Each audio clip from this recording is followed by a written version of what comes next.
Welcome to SEI Asia's podcast on environment and policy in Asia. In this podcast series, we invite experts to discuss the many critical and complex environmental challenges in Asia and how to find solutions through policy and partnerships.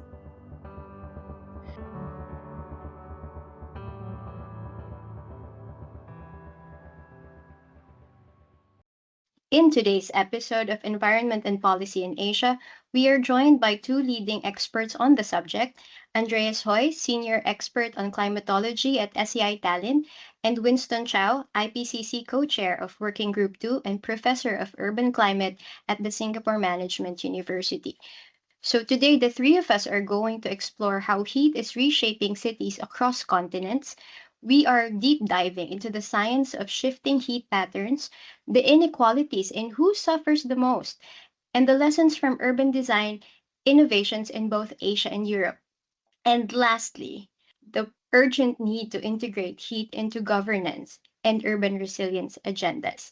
Winston and Andreas, welcome to the podcast. Pleasure to be here. Pleasure to meet you. Okay, I can start. Yeah, I'm a climatologist. I come originally from Germany, and I'm very passionate about weather.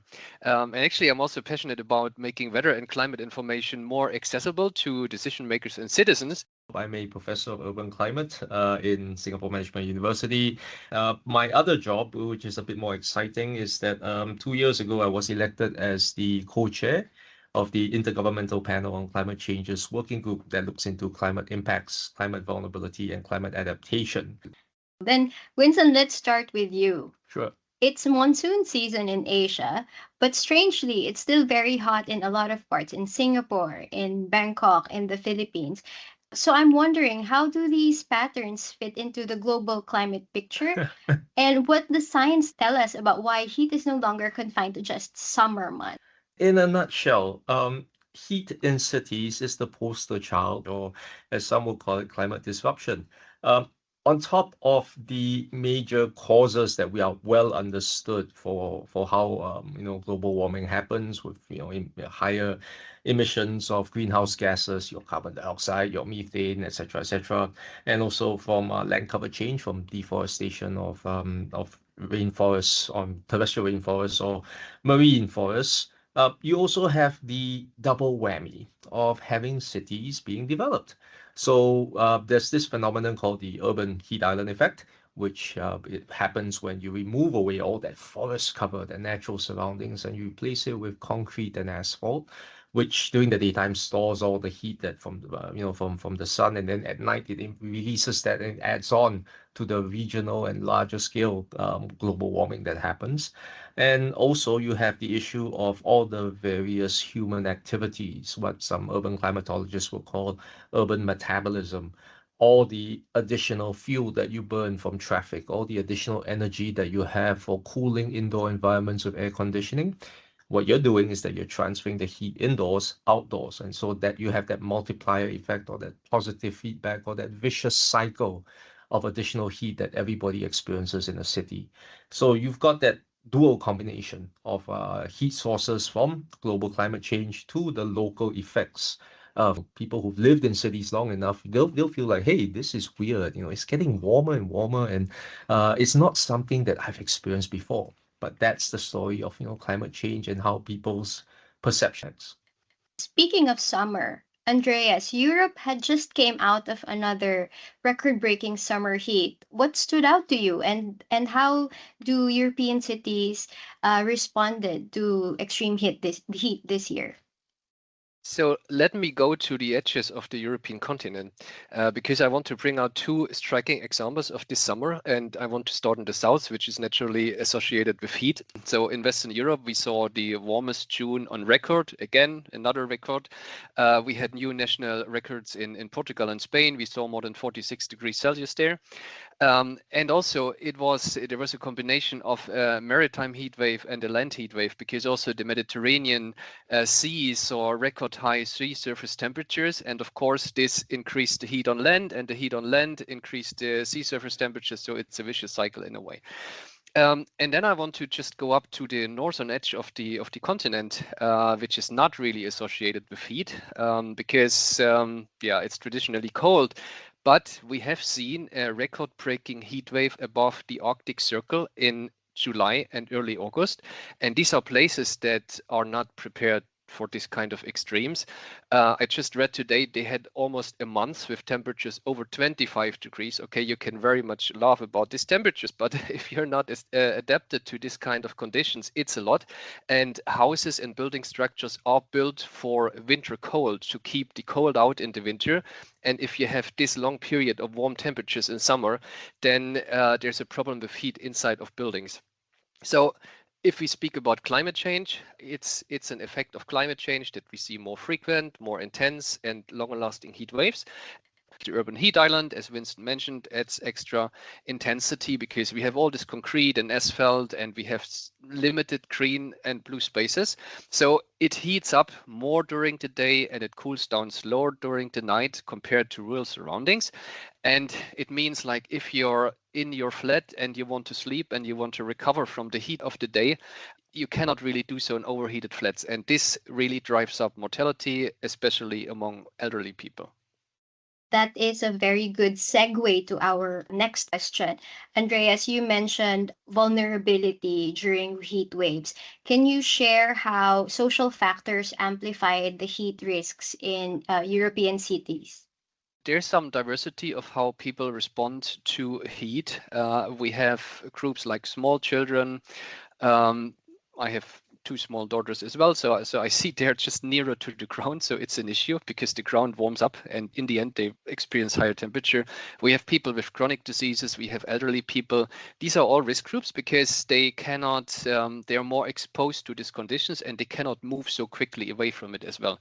Of course, we have also social factors that contribute, especially people living alone, people being socially rather isolated, being less mobile, have a lack of support from family, or have just poorly ventilated housing. And then also low income or income disparities come into effect because people with lower income, they often live in dense urban districts with less access to cooler spaces and greenery.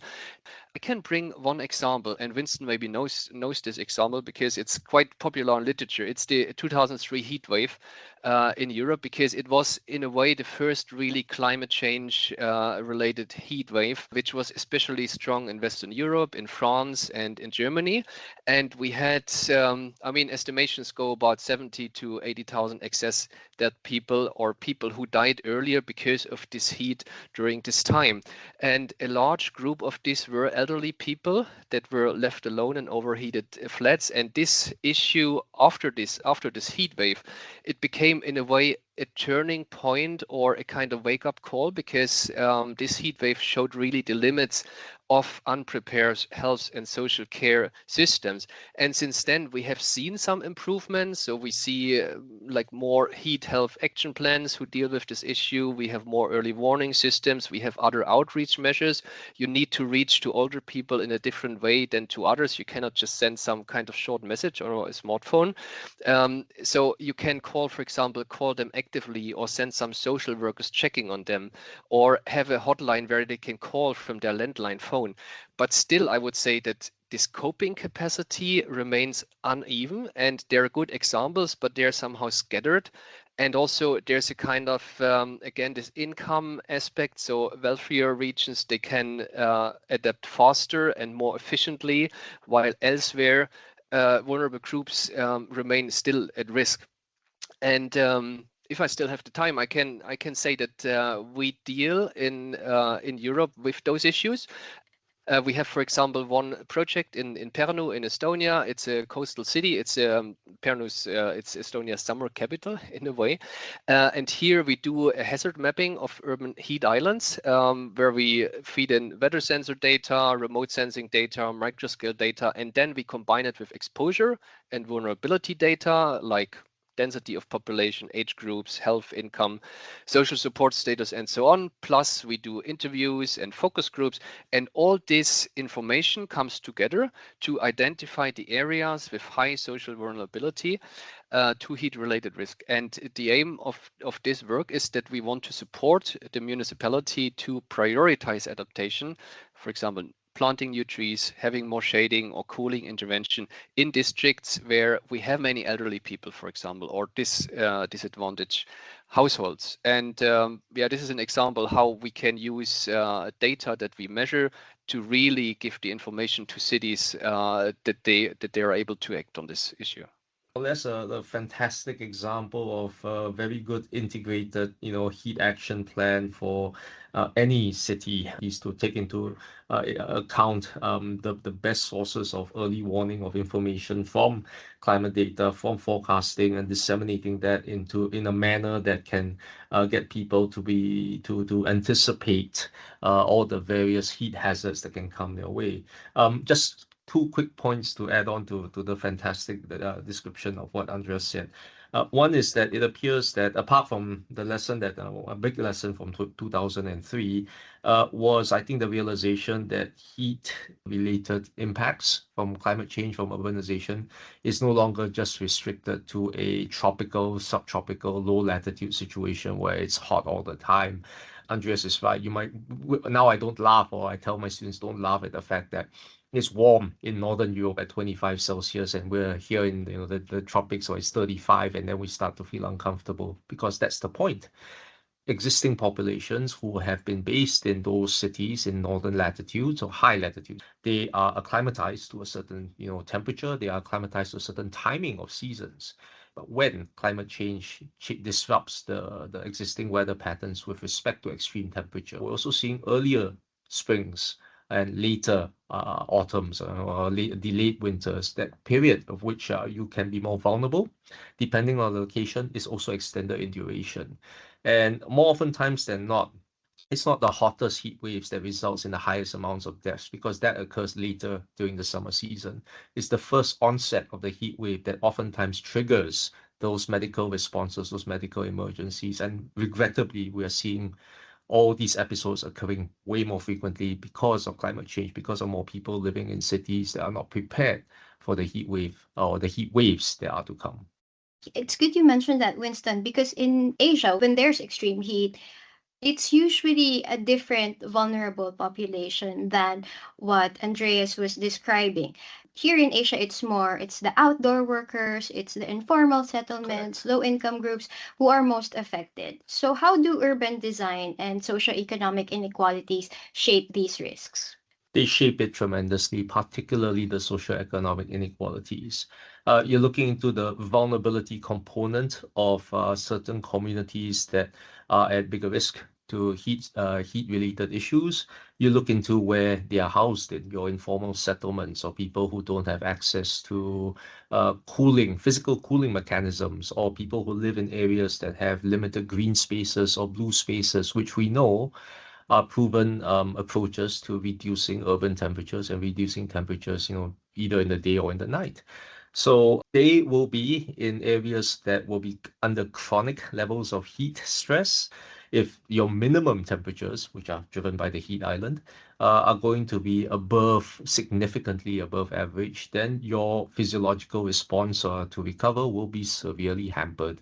That again adds on to the problems, and it is more predisposed towards areas that don't have green spaces. So the other dimension, which you rightly pointed out, Charmaine, is that in a lot of Southeast Asian, South Asian, East Asian contexts, and increasingly so in other parts of the less developed countries, colloquially the global South, in Africa and South America, the fastest growing cities are located in these continents.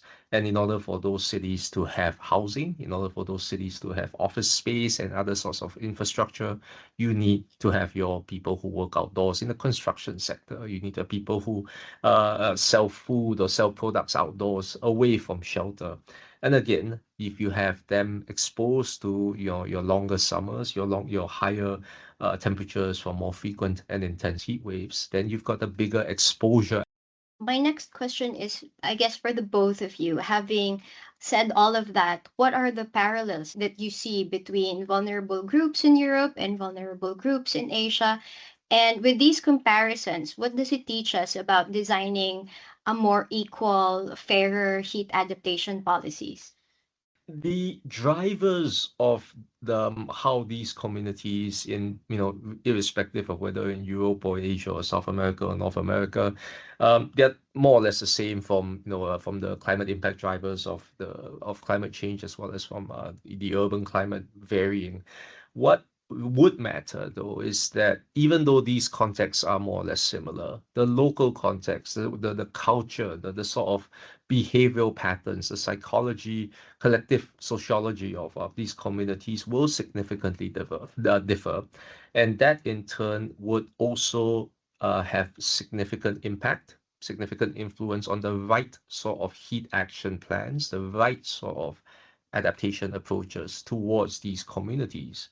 In this part of the world versus in Western Europe or Northern Europe, we use a lot of air conditioning. This studio is very comfortable, even though outside it's 34, 35 Celsius. It's a nice, with the surroundings, it's very nice and comfortable here, thermally comfortable.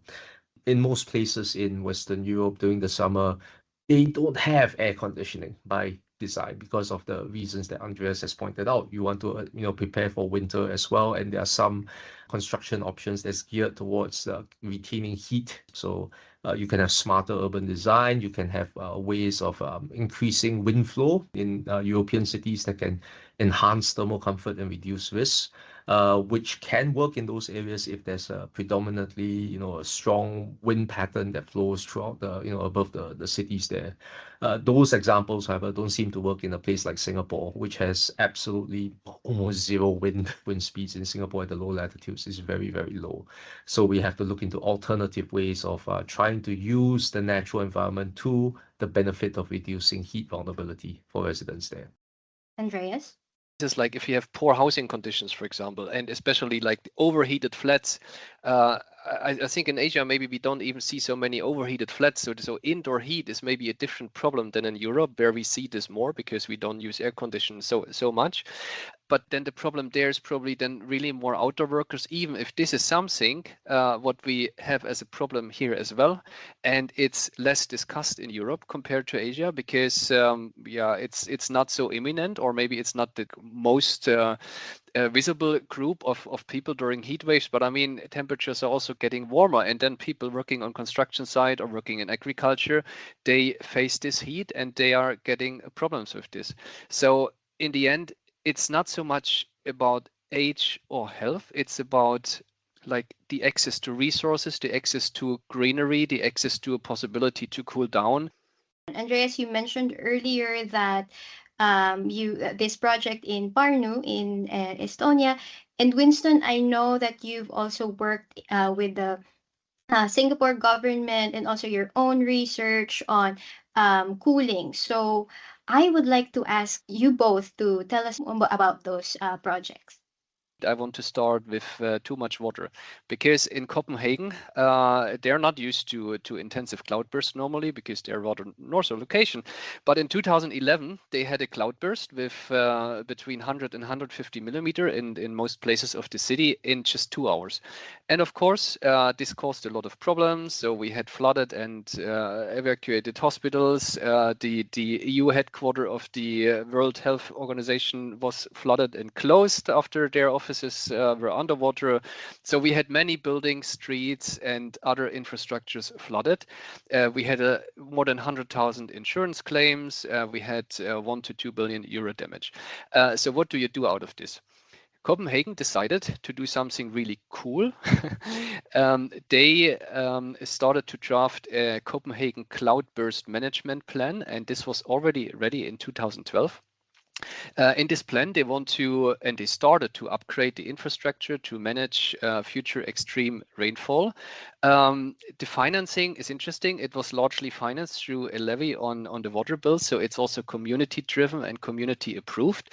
And this plan resulted in a shift in thinking. So it takes a sponge city approach to manage the water on the surface instead of just like getting rid of it and relying on the existing and, as we could see, overwhelmed sewer systems. So there were, for example, street and roads redesigned so that they can safely transport the water during a flooding time. They redesigned and installed new green spaces and parks that served as recreational areas during 99.9% of the time, but they can be converted into large retention basins during a flood. They also installed rain gardens and bioswales and other kind of really cool installations to absorb and slow down the rainwater runoff. And it has to do with heat mitigation as well, because in heat mitigation, we use actually similar strategies. We also use blue and green infrastructure. Of course, we add like reflective surfaces or permeable surfaces to lower temperature. But in this way, Copenhagen does both. They're getting more flood proof, and they're doing this since 15 years, so it's visible, you can see it. And they also reduce their urban heat island. They improve the quality of life, they have more green spaces, they have more biodiversity. In Tallinn, we have something cool as well. It's our pollinator highway. It's kind of a 14-kilometer long green corridor, which is a space for movement for people. So it was made accessible for people.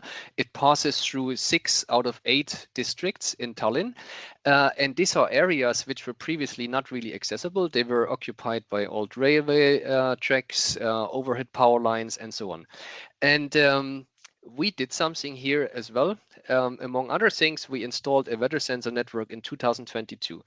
By chance, 2022, it was a hot summer in Northern Europe, and we could really see the difference between this place and the built-up spaces in the surroundings, especially like in terms of warm nights, tropical nights over 20 degrees. We saw like up to 2 weeks of these nights in built-up spaces, but we saw a much lower number, 0 to 8, along the corridor. And we could in this way prove that it makes sense to integrate such corridors into a city design from a microclimatic point of view, because it's kind of a natural air conditioner. We don't need artificial air conditioning. We have this natural air conditioning that lowers temperature, and we also make an attractive place accessible for people. We see more biodiversity. We have higher satisfaction of people living nearby these areas because they're getting accessible. Perfect answer. Well, what can I say to add on to that? One is that, Charmaine, your point about you cool as in a cool city, but not cool as in not hip. I disagree with that. You You disagree? We can have both. We can have both. Okay. Primarily because of Andreas's last point. Okay. Cool cities that reduce, the heat footprint by a variety of ways. If you have the community there working together with top-down initiatives, so the ground-up, sort of action for looking into spaces where heat adaptation approaches, like replacing parking spaces with permeable surfaces or using them as a rooftop garden or community garden, that's cool by itself, because we know that as an enabler for adaptation and mitigation, you need to have community buy-in. You need to make that sustainable, and sustainable, it not just in sustainable development, but say sustainable in terms of the robustness of those actions in the long run. So examples from Copenhagen or from Tallinn, they're also repeated in Singapore in by and large sense, but that's because Singapore, we tend to have a very strong top-down approach that have some, as some have argued, try to overwhelm the ground-up initiatives. But there are also engagements from citizen communities in small towns in Singapore that also try to have community gardens in spaces that not just reduce the heat issue, but also allows for people, elderly, children to come in together and enjoy that space, which speaks to that, which speaks to the co-benefits that Andreas pointed out, in terms of having a sponge city of flood control measures for adaptation to that climate risk, also aligning with temperature regulation with that particular ecosystem service which park spaces provide. So in the case of Singapore, in Cooling Singapore, the project I've been leading for almost 9 years, we've seen how a variety of approaches, which are very well known. Green spaces that are bigger, they are connected, reductions in better urban design. So one of the things that we've learned, two of the things that we learned in a low wind environment in Singapore that can work to enhance thermal comfort at pedestrian level is that for Singapore's financial district, the new financial district, if you look into the orientation, it's orientated towards the prevailing monsoon. That's one. The second thing is that the skyscrapers or the towers, the built environment, is not uniform in height. It's actually staggered. You've got a short, tall, medium, short, tall, medium sort of approach, because that sort of difference in height acts as a sail. It brings in wind from upper levels of the boundary layer, the atmosphere, bring it down towards pedestrian level, so it flushes out pollutants. At the same time, the additional wind enhances thermal comfort at ground level. And it's this, they've also, I mean, part of the other things that we found is that if you go back, if you're an architecture student and you look into housing in Southeast Asia, you'll see a lot of houses on stilts, kelongs and in the other sorts of villages in kampongs in Malaysia and Singapore.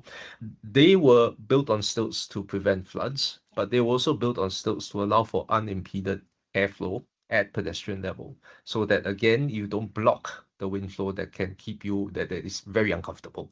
You allow for the wind flow to go through unimpeded, so that people feel comfortable. And this design element was put into place into the early public housing flats in Singapore. You had void decks that allowed for this sort of cooling to be magnified for people who, for the 75 to 80% of us who live in public housing in Singapore.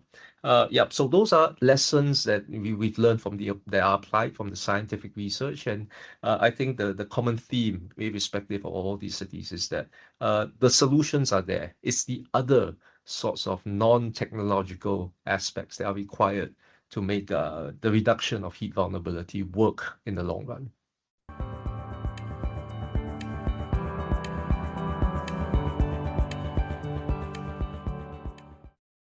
You mentioned that the solutions are there. So then my question now for the both of you, if you could redesign a city from scratch to handle extreme heat, extreme temperatures, what would be your first priority?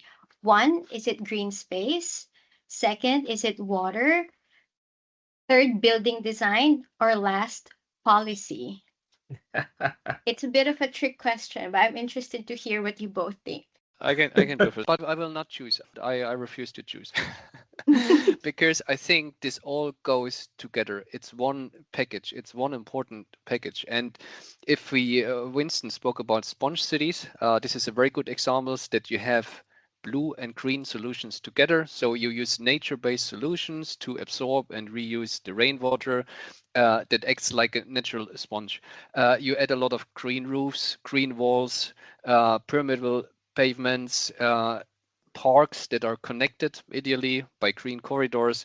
You can go into building colors, make it more light, for example, and so on. And this helps to prevent different types of floods, like rain-induced floods, pluvial floods, then river-induced fluvial floods, coastal related floods, so all kinds of floods, because the rainwater is stored and infiltrates and evaporates at the place where it falls. So it's not redirected because we just want to get rid of this. And it cools the city. I mean, this the example of Copenhagen was a good example from European perspective, but I know that Asia is really on the forefront of this kind of solutions, and I'm curious of what Winston will say about this, and maybe you can also speak a bit more about your Cooling Singapore initiative, because I find this really interesting to create your digital urban climate twin with so many different kinds of data sources that really create a twin of the real world of this place. Okay, 2 or 3 different questions there for me to answer. First, Charmaine's question about whether option A, B, C, or D. Answer is E, all of the above and other sorts of issues. And what we found is that if you don't fall into that trap of thinking that option A or B or C are the answers, because in climate change. There's no such thing as a silver bullet. So you have to consider all of the above, including policies. Because as we know, it's one thing to know that these things work, in theory or in the lab. You need to find a way to upscale that as best as possible, and having governmental policies that enable these sort of good overall climate resilience that includes adaptation and mitigation options is the way forward. But I would also add a few other things to come to mind, and one is that it's my day job, education. How we convey our research results, to our students across all levels, from primary school, elementary school, all the way up to college or university, and also increasingly now with postgraduate students, executive development. There's a burgeoning interest from these, from my students into knowing what works in terms of climate action.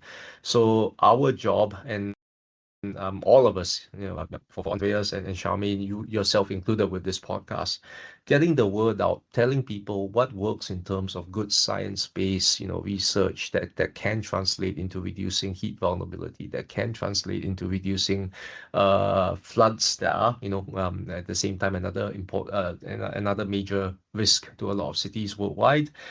We need to get that done to help ensure that this action is sustainable in the long run. You can have all the best ideas in the world, you can have all the best policies in the world, but if you do not have the sort of supply side financing to make sure that these adaptation projects can work, that typically the view is that an adaptation project is supposed to be a public good and it has to be funded by government. We need to find a way, or a financial mechanism to complement what a city government or a federal government or provincial government is supposed to do to protect their citizens. I think that thinking is strongly is getting accelerated or ramped up, and I've seen that happen since at least from the Paris Agreement 10 years ago. But there's also a requirement from the demand side as well. Communities need to change their behaviors. They need to understand or look towards behaviors or purchasing products that are sustainable, that can help with climate action. Taking public transportation instead of buying a car, getting rid of your petrol or diesel cars, and using electric vehicles or hybrid vehicles, which I'm seeing increasingly in Bangkok these days. That's another step forward. Last point about designing a city and all. And before I go to Andreas's issue about the digital twin, let's not fall into the trap of thinking that cities that have resources, cities that have money, looking at my home country in Singapore, for instance, are the only way forward to resolving the heat crisis. I firmly disagree with that, because the gold standard in terms of how a city deals with heat-related mortality comes from a less developing country, from a city in a less developing country, Ahmedabad to be precise. So it's a perfect case study of how a city responded to a massive heat wave event in 2011, where on paper 1,300 people died, but in reality much more than that. They looked into integrating the best information they could get. They asked the Indian Meteorological Department, instead of a 5-day forecast, can we get a 14-day, 21-day forecast for a heat wave? Because the additional time that they have can help with the preparation. They had limited resources, so they coordinated across different sectors of the city. They looked at their medical professionals and said, hey, can we deploy you in places where we know these informal settlements or these communities are more vulnerable than others? Can you be a rapid response in case a heat wave happens? Can we trust our communication folks from radio, from television in the days before 5G internet? Tell everybody who's working outdoors in the fields or in construction, get out of there, stay away and find shelter, otherwise you're going to die. They also leverage community leaders, they're religious leaders, they're sort of like community head honchos, and ask them to disseminate the information and also provide feedback as to whether or not the resources can be better deployed during heat wave events. And also they invested in non-air conditioning. They looked into green spaces, they looked into blue spaces, because the science work that Andreas and colleagues in terms of making sure that there is a discernible cooling influence from green spaces, can that be put into places of higher vulnerability. So all this was done without substantial investments in finances, and it succeeded immensely because the mortality rate from subsequent heat wave events in Ahmedabad just plummeted because of the very integrated cross-sectoral sort of implementation of a heat plan. And again, gold standard, a lot of global north cities learn from that. So again, let's not fall into that trap of thinking that you only need money or you only need resources for these heat adaptation plans to work. For the Cooling Singapore project, the big idea was to try and develop the working digital urban climate twin that looks into how we integrated building models, how we integrated regional, local scale, micro scale climate models, how we integrated transport models as well, because we wanted to pinpoint where the sources of heat come from. And we tried to, the challenge was making sure that the model coupling could work. We needed to validate that, and we found that in some cases the cooling impact wasn't really represented well. It was underestimated in some cases. We also found out that using the twin, the sort of energy flows that goes into your traffic, your vehicular emissions, if you could, the sort of findings that we found was that it contributed to about 15-20% of the heat footprint of Singapore, and that had implications as well for the information from the digital twin gave government agencies in Singapore insights into how best to not just tweak the heat problem of burning petrol and diesel for cars that generated waste heat that drives the heat island, but it also complemented ongoing larger scale national initiatives in.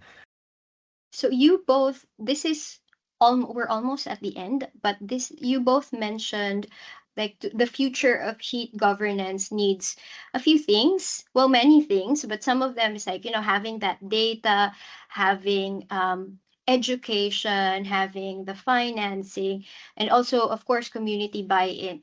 So how can we encourage people in policy or governments to move faster in integrating heat resilience into urban agendas? I can go That's first. a very tough question. Yeah, it is. Thanks, It is. Andreas, It for is. steering me. And I'm just thinking, like, I think that it's too often that heat is treated rather as a short-term emergency. So heat comes and goes, and when it comes, we need to react, and we need to manage peak events. But in the end, it's a structural risk. And if we design our cities, and this is a very long-term process, which takes a lot of time, decades of time actually, so it should be considered already at the scratch of urban planning, of designing health systems, of making infrastructural decisions. And for this, it's very important to consider data that we have, and also involve a lot of different expertises. A good example I can bring is going back to elderly people. In Germany now, in some regions, they use predictive tools to warn care homes and hospitals in advance of a heat wave. And this is something like it's responding to a short-term emergency, but in the end, it's a long-term planning to set up this kind of systems. And this is very effective because it gives a possibility for them to prepare the cooling or adjust the routines and check on those people who are specifically vulnerable in those places to really protect them. On the other hand, we know with climate change, heat extremes will intensify. In cities, this problem is more problematic. The heat will expand into new regions like Northern Europe, what I mentioned. And those places are partly not prepared for heat preparedness. So thinking, bringing this into the kind of structures is not so easy. It helps if you have a kind of cross-sectoral coordination. What is important also is we need supportive evidence to improve urban design, to have better building codes which are adapted to the growing problem of heat. So in the end, we need to come from more reactive measures into a long-term institutionalized planning. And for this, we need also finances. That's important because often green and blue infrastructure, it's something like it's a nice to have, but in the end, it's not nice to have. It's not optional, it's mandatory. So if we treat it as mandatory aspect of city planning, then we will have also better and more stable funding, and this helps to really turn cities into a better place to live and being more heat adapted as well. I can't improve on that answer. Wonderful, Andreas. If I maybe a different way of posing this, and I've spoken to several municipal officials on this, I adopt a carrot and stick approach. The stick is that if you think climate change is bad, you ain't seen nothing yet. This doesn't factor in all the compounding and cascading impacts that will happen as we barrel past 1.5 and hit to 2 and 2.5 degrees C.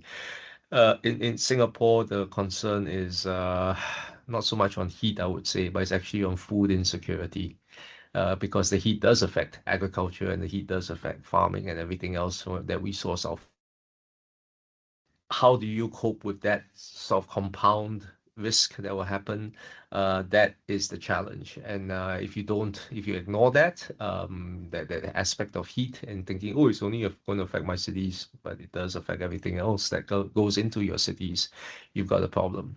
And these oftentimes cascade as well. It cascades onto the point that if the heat stresses become too uncomfortable, and if you live in a city that is also subject to other climate-related hazards that run the range of the too much water, too little water, too stormy, not stormy enough, etc., you tend to drive people away. And when I speak about this cascading risk on your human capital, your very, let's say, your high net worth individuals who come to a city and contribute substantially to your tax revenue. If they say, I'm sick and tired of heat waves, I'm sick and tired of my family being subject to all these climate issues, and we're leaving, your tax revenue is going to take a big hit. And again, this all stems, or this is the stick of climate change that will impact you if you ignore it or if you underplay that influence.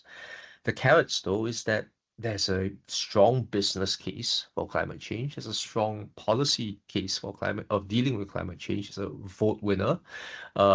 It's a developmental issue if you find ways of bringing in sustainable development approaches into climate action, be it for climate adaptation with, as Andreas pointed out, all the various green nature-based solutions, green infrastructure to come into play. You also add in elements for sequestration of carbon, a small amount for green spaces, but still not insubstantial in some cases. It can lead on to multipliers in terms of your for well-being of your cities, for economic productivity as well. Good ways of trying to combine what is needed for a good response for climate adaptation or mitigation with overall developmental goals for a city. So having a messaging approach that combines that carrot and stick approach can hopefully lead to the outcomes, the sort of like new instruments or the new methods that Andreas has elaborated in his answer already. So that's my take on talking to people that might be resistant to climate action here. Final question. What is it that you want to leave our listeners with in this discussion about heat, about adaptation, about bringing all of this science into better policy making for the people? Can I go first, Andreas? The solutions or the sort of ways of reducing risk, of enhancing mitigation, not only should they not be siloed or have the failing of thinking there's a silver bullet. What makes for a successful heat resilient city is inclusivity. Bringing as many voices to the table, not just from scientists or from corporates or from government officials or from various people who are living long and have been around in cities long enough, but also other vulnerable stakeholders. Far too often, discussions about adaptation solutions oftentimes omit the communities that can be best placed to manage that solution. In the case of, let's say, a nature-based solution, like keeping a park space or a tract of native land untouched, it'll be good to bring communities who benefit from that or who manage that into the process, because you need a stakeholder to try and make sure that that solution persists and is sustainable for the long run. So there are lots of elements into what makes for good heat action policies. Inclusivity is one of those that oftentimes is underemphasized, but it should be emphasized. Andreas? We have a lot of data and insights, but the problem is often that it stays in reports, it's discussed with specialists, and it's not guiding long-term city planning, what it should. We also know what works. We have discussed it here extensively. We need more greenery, we need more trees, we need better building codes, we need better lighter surface colors, we need sponge concepts, nature-based solutions. But still, in many cities, there are new and more areas sealed by concrete. And so it's not the lack of knowledge that hinders action, it's the lack of adoption and the lack of implementation of the solutions that we know that work. And I think this is important.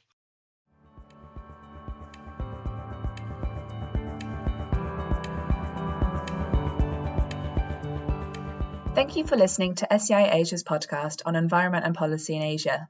For more information on these topics, guests, and our work, please visit our website on www.sei.org.